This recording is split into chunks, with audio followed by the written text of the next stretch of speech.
السلام علیکم۔ ماہرین کا کہنا ہے کہ خطوط کی تاریخ اتنی قدیم ہے جتنی خود تحریر کی ایک الگ داستان ہے۔ بعض مورخین کا کہنا ہے کہ 4000 برس قبل چین میں پہلا خط لکھا گیا تھا، لیکن یہ محض ایک مفروضہ ہے، اس کا کوئی ثبوت نہیں۔ 1887 میں عراق کے شمالی علاقہ جات میں ماہرین آثار قدیمہ نے کھدائی کی۔ اس مقام پر 300 کے قریب مٹی کی تختیاں دریافت ہوئی، جبکہ خطوط کا زمانہ 3000 سال قبل کا ہے جو سریانی زبان میں لکھے گئے تھے۔ اس کے علاوہ قرآن مجید میں ایک خط کا ذکر بھی ملتا ہے جو حضرت سلیمان علیہ السلام نے ملکہ سبا ملک یمن کے نام لکھا تھا۔ وقت گزرنے کے ساتھ ساتھ خطوط کا دور اب تقریباً ختم ہونے کو ہے، مگر دنیا میں آج بھی جن جگہوں پر جدید ٹیکنالوجی کی سہولت میسر نہیں ہے وہاں اب بھی خطوط کا رجحان دیکھا گیا ہے۔ آج کی ویڈیو میں ہم آپ کو خطوط کا ماضی سے لے کر دور جدید تک کا سفر آپ کے ساتھ شیئر کریں گے،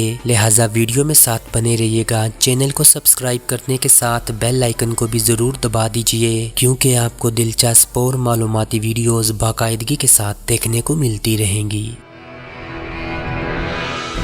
خط یعنی چٹھی یا پیغام رسائی کی تاریخ کچھ عجیب ہے۔ پہلے خطوط یا پیغام بھیجنے کے لیے پالتو کبوتروں کو باقاعدہ طور پر تربیت دے کر انہیں پیغام بھیجنے کے لیے استعمال کیا جاتا تھا۔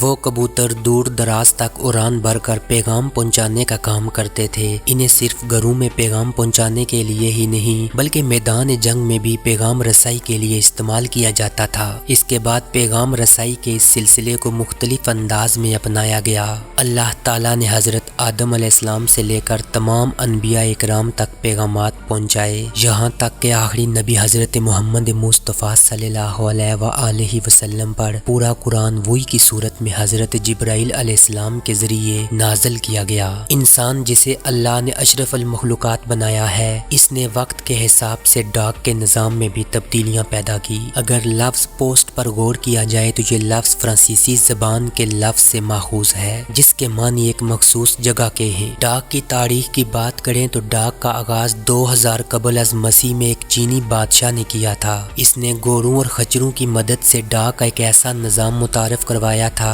مگر ڈاک کا مکمل نظام البرید کے نام سے حضرت عمر رضی اللہ تعالیٰ عنہ نے شروع کیا تھا، جسے دیگر خلفائے راشدین اور صحابہ اکرام نے بتدریج آگے بڑھایا۔ اس نظام کو شیر شاہ سوری نے 1540 سے 1545 تک مزید وسعت دی اور سندھ سے بنگال تک ڈاک کا ایک مکمل نظام تشکیل دیا۔ اس نظام کے تحت تھوڑے تھوڑے فاصلے پر تازہ دم گوروں کا تبادلہ کرتے ہوئے خطوط کو اپنی منزل مقصود تک پہنچایا جاتا تھا۔ مورخین کہتے ہیں کہ ملکہ برطانیہ الزبتھ نے 1566 سے 1590 تک شاہی میل کا ایک باقاعدہ نظام بنایا تھا۔ جہاں تک سندھ کی بات ہے تو یہاں انگریزوں نے باقاعدہ طور پر اس نظام کو آگے بڑھانے میں نمایاں کردار ادا کیا، جس کے تحت ایک انگریز کمشنر سر بوٹلی فریر نے نہ صرف مکمل ڈاک کا نظام بنایا بلکہ 1852 میں ایک ڈاک ٹکٹ بھی جاری کیا جو کہ سرخ رنگ کا تھا۔ اس ڈاک ٹکٹ کی قیمت آدھے آنے مقرر کی گئی تھی۔ دلچسپ بات یہ ہے کہ ڈاک کا نظام قائم ہونے سے قبل سندھ میں بھی کبوتروں، پیادوں، گوروں خچروں کے ذریعے خطوط بھیجنے کا سلسلہ قائم رہا، جو کہ سر بوٹلی کے نظام کے بعد مزید ایڈوانس ہو گیا۔